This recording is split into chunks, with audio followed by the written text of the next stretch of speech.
ओम पृथ्वी सूक्त अथर्ववेद कांड 12 सूक्त 1 और मंत्र 3।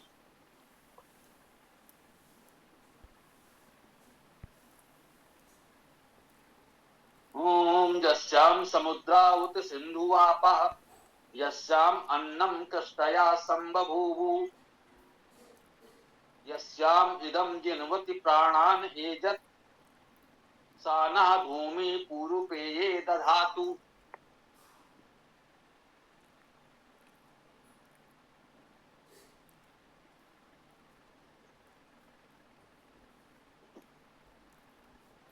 निश्चित रूप से ये भूमि सूक्त है। इस मंत्र में इस भूमि के अनुदान बताए जा रहे हैं। इस पृथ्वी से, इस भूमि से हमें क्या क्या प्राप्त होता है, हमारा जीवन किस प्रकार इस पृथ्वी पर निर्भर होता है। यस्याम, जिसमें या जिस पर भी कह सकते हैं। संस्कृत में सप्तमी विभक्ति है, में और पर दोनों अर्थ किए जा सकते हैं। यस्याम समुद्राः, जिसमें समुद्र, उत और तथा, सिंधु आपाः, यस्याम समुद्राः उत सिंधु आपाः, जिसमें समुद्र है और सिंधु है, आपाः है। यहाँ विशेष बात समझने की ये है, इस समय सिंधु समुद्र पर्याय के रूप में बताए जा रहे हैं, समानार्थी बताए जा रहे हैं। हम अपनी वर्तमान भाषा में सिंधु का अर्थ समुद्र पढ़ रहे हैं। शब्द वही हैं, वैदिक भाषा के ही शब्द हैं। सुदीर्घ काल में, लंबे अंतराल में उनके लौकिक भावार्थ में कुछ परिवर्तन हुआ है, ऐसा मान सकते हैं। वेद में स्पष्ट रूप से जब एक ही मंत्र में एक साथ कहा जा रहा हो, समुद्र, सिंधु, आपाः अलग अलग कह रहे हैं। जिसमें समुद्र है और सिंधु है, आपाः है। यस्याम अन्नम कष्टया संबभूवु, यस्याम, जिसमें अन्नम अन्न, कृष्टया कृष्टियां, कृष्टि, संबभूवु सम्यक रूपेण होते हैं। ये बता रहे हैं इस पृथ्वी पर क्या क्या है। उसमें समुद्र, सिंधु, आपाः अलग अलग बताए जा रहे हैं। तो देखिए, समुद्र,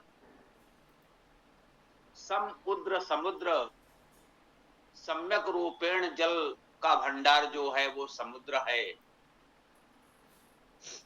तो पृथ्वी पर जो ये भौतिक समुद्र जल भंडार है, ये समुद्र उसके लिए लौकिक अर्थ में तो कहा ही जा सकता। ये भूमि या पृथ्वी देवता है, इसमें देवता भूमि लिखा है। ये भूमि, इस पृथ्वी के विषय में ये सूक्त है। ये समुद्र भी है तो इस पृथ्वी पर ही, इस पृथ्वी में ही, ये समुद्र भी इस पृथ्वी का ही भाग है, इससे अलग तो नहीं है। और सिंधु भी इसी में है। अब सिंधु क्या है? सी धातु का अर्थ बांधना है, बंधन करना है। इसी धातु से सेतु भी बनता है। सेतु जो बांधता है जलाशय को, उसे नहीं, सेतु कहते हैं, और वो भी सी धातु से होता है, बांधना अर्थ है। सिंधु में सिद्ध धातु हो सकती है, सिद्ध होना, पूर्ण होना, और संध धातु भी मान सकते हैं, बहना, चलना, गति करना। सिंधु में सी धातु तो स्पष्ट है, बांधना। सिंधु परिमित है, बंधा हुआ है। समुद्र असीम है, सिंधु कहीं न कहीं सीमित है। इसी सी धातु से सेतु बना, दो तटों को बांधता है, उसे सेतु कहते हैं। सेना शब्द भी इसी से बनता है। अनुशासन से बंधे हुए वीरों का दल सेना कहलाता है। भीड़ नहीं है, सेना है, अनुशासन में बना हुआ।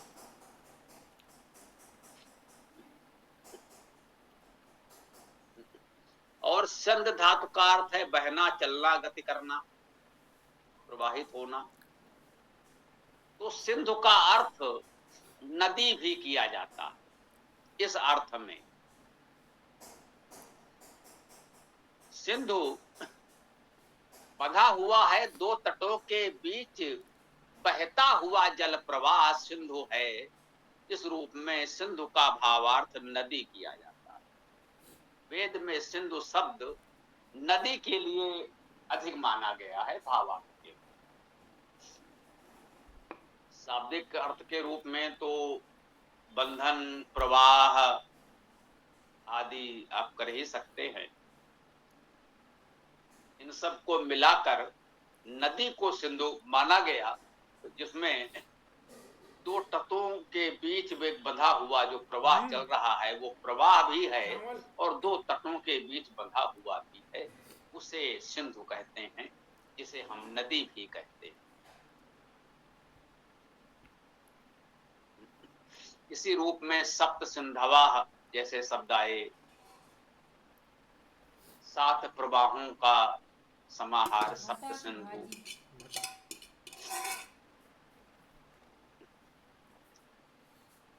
सात नदियों का समाहार ऐसा भी भावार्थ किया गया, सात नदियों का क्षेत्र ऐसा भी उसका अर्थ किया गया। वह अर्थ कहां पर कितना उपयुक्त है वो वहां देखेंगे। यहाँ तो बात केवल इतनी है कि सिंधु शब्द को समझे।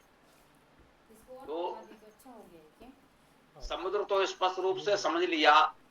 सम्यक जल जिसमें है, जल का सबसे प्रमुख आगार भंडार जो है वो समुद्र। और सिंधु जो सीमाओं में बंधा हुआ प्रवाह है, जल का प्रवाह, वह सिंधु अर्थात नदी। आपा का अर्थ है व्याप्त होना, आप धातु है व्याप्त होना। इसी आप धातु में प्रा उपसर्ग लगाएं तो प्राप्त, प्राप्त होना, पी उपसर्ग तो व्याप्त होना। आप धातु का अर्थ है आप्त, व्याप्त, प्राप्त। ये अर्थ इस आप धातु में आप ग्रहण कर सकते हैं। आपा, क्योंकि यह भी व्यापकता का अर्थ लिए हुए है। बहुधा आपा पद का अर्थ भी जल कर दिया जाता है। शाब्दिक अर्थ व्याप्त होने से है, फैलने से है। ये भी ध्यान दें कि व्याप्त होना जब संस्कृत में कहते हैं तो उसका भाव फैलने से भी होता।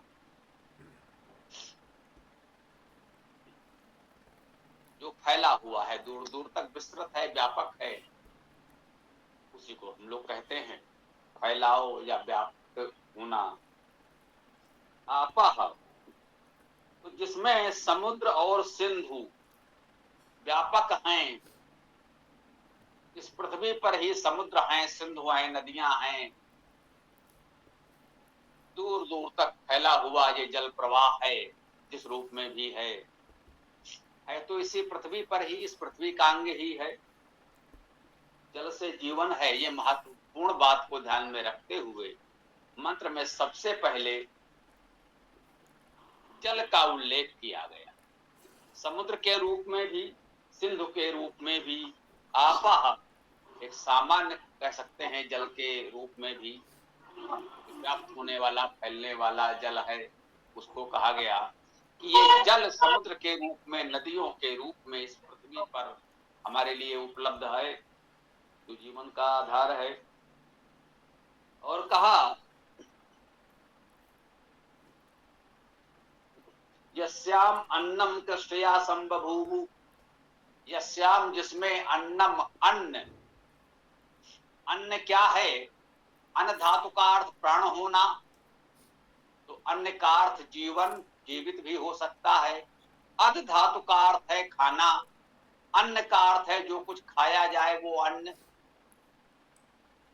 इसी पृथ्वी पर तो उत्पन्न होता है।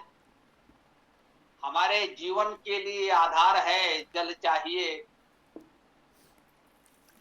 जल अधिक चाहिए, बार बार चाहिए।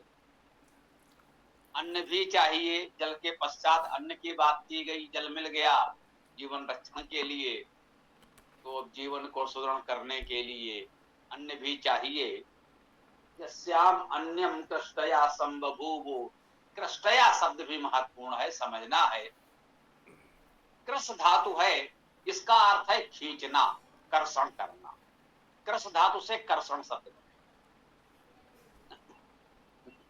कृष धातु कर्षण करना, खींचना। कृष्टि या कृषि, इस समय हम लोग कृषि कहते हैं, वो भी कृष धातु से ही बन रहा है।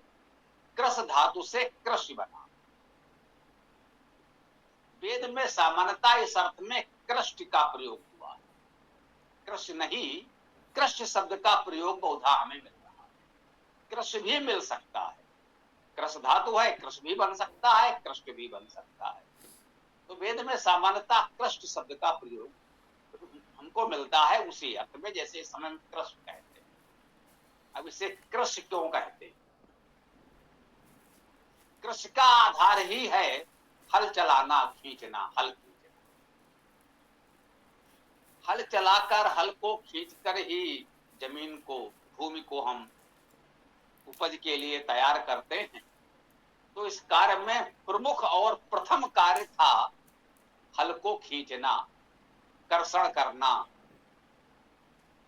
कृषि करना। इसी को कहा गया कृषि कर्म। इस पूरी प्रक्रिया में, अन्न उपजाने की पूरी प्रक्रिया में प्रथम और सर्वाधिक महत्वपूर्ण कार्य था जल, इस हल को खींचना। तो इसलिए इस पूरी प्रक्रिया को धीरे धीरे कृषि कर्म कहा जाता है। उस कृषि कर्म के अंतर्गत सभी कुछ सम्मिलित हो गया।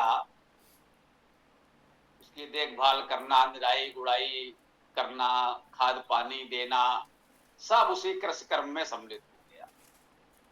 सर्वप्रथम सर्वप्रमुख कार्य तो कृषि था, खींचना, हल खींचना, और हल के माध्यम से मिट्टी को खींचना, उसको भूमि को उसके लिए, उपज के लिए तैयार करना। तो कहा यस्याम अन्यम कृष्टया संबभूव। कृष्टया, कृष के अर्थ में भी ले लें, और कृष करने वाले कृषक के अर्थ में भी ले सकते हैं। कृष्टया कृष्ट का बहुवचन है, कह सकते हैं। यहाँ अर्थ हम कृषक करें तो उपयुक्त लग रहा है। जिसमें यस्याम, जिसमें अन्नम, अन्न को, कृष्टया कृषक, संभवो सम्यक प्रकार से उत्पन्न करते हैं। या ऐसा भी कह सकते हैं जिसमें कृष्टि अर्थात कृषि और अन्य सम्यक प्रकार से होते हैं। संबभू वो समुपसर्ग सम्यक, और भू धातु का अर्थ होना, बभू उसी भू धातु से बना है, सम्यक रूपेण होते हैं। यस्याम समुद्रम उत सिंधुरापो यस्यामन्यम कृष्टया संबभूवो, जिसमें समुद्र और सिंधु और आपो पाह विद्यमान है, जिसमें अन्न और कृष्ट संभव होते हैं, संभव हो वो संभव होते हैं। इसी भूमि पर तो ही हम कृषि करके अन्न उत्पन्न कर पाते हैं। यस्याम इदम जिनवती प्राणत एजत, यस्याम जिसमें इदम यह जिनवती जीवित होता है, संतुष्ट करता है। जिन्व धातु का अर्थ है संतुष्ट करना, आनंद करना, प्रकाशित होना, बोलना भी है। यस्याम इदम जिनवती, यह जिसमें संतुष्ट करता है, प्रसन्न करता है। आनंद करता है वह भूमि ही तो है। प्राणत जीवन पाता है, श्वास लेता है, प्राण का अर्थ जहाँ प्राण है जीवन है। एजत, एजत का अर्थ है गति करता है, कंपन करता है। एज धातु का अर्थ है चलना, कंपन करना, प्रकाशित होना। यस्यामिदं जिनवति प्राणत एजत, जिसमें यह प्राण गति करता है, जिसमें ये प्राण प्रकाशमान होता है, जहां ये जीवन और प्राण संभव होता है, आनंद पाता है, प्रकाशित होता है, इसी पृथ्वी पर ही तो ये प्राण जीवन प्रकाशमान है, गतिशील है। ये प्राण इसी पृथ्वी पर ही तो संभव हो पाया है। सनो भूमि ही पूर्व पेये दधातु, सा वह नो हमारे लिए, भूमि तो ये भूमि पृथ्वी, पूर्व पेये प्रथम पेय, पहले पीने योग्य मुख्य पेय, दधातु धारण करे, प्रदान करे। पृथ्वी के सामर्थ्य गुण बताए। इसी पृथ्वी पर समुद्र सिंधु आपहा हैं। इसी पृथ्वी पर कृषि कर्म से अन्न संभव होता है। इसी पृथ्वी पर यह प्राण जीवन संचरित है। ऐसी भूमि सनो भूमि ही, वह भूमि हमारे लिए पूर्व पेय दधातु, जो पूर्व पेय है, प्रथम पीने योग्य है, मुख्य पेय है। हमारे जीवन का जो आधार है वह प्राण, वह चेतना, वह जल, वह अन्न, वह भूमि हमें प्रदान करे। इसमें समुद्र और प्रवाहमान नदियां संबंधी व्यापक व्याप्त होने वाला जल, जिसमें अन्न कृषि कर्षण से उत्पन्न अन्न सम्यक होते हैं, जिसमें यह संतुष्ट आनंदित प्रकाशित होता है, प्राणों को चलाता है, प्रकाशित करता है, वह भूमि हमारे लिए प्रथम पेय, पहले पीने योग्य मुख्य पेय धारण करे, प्रदान करे। नदी समुद्र कृषि अन्न आदि पृथ्वी से ही उत्पन्न होते हैं। पृथ्वी से ही हमको जीवन के लिए आवश्यक भोजन आदि प्राप्त होता है। अतः हमको भी पृथ्वी तथा नदी आदि प्रकृति का संरक्षण करना चाहिए। ये इस मंत्र का मुख्य संदेश हम ग्रहण कर सकते हैं। इस प्रकार से हम इस मंत्र की व्याख्या को यहाँ विराम दे सकते हैं। अब आप लोग अपना जो भी प्रश्न विचार आदि को प्रस्तुत कर सकते हैं।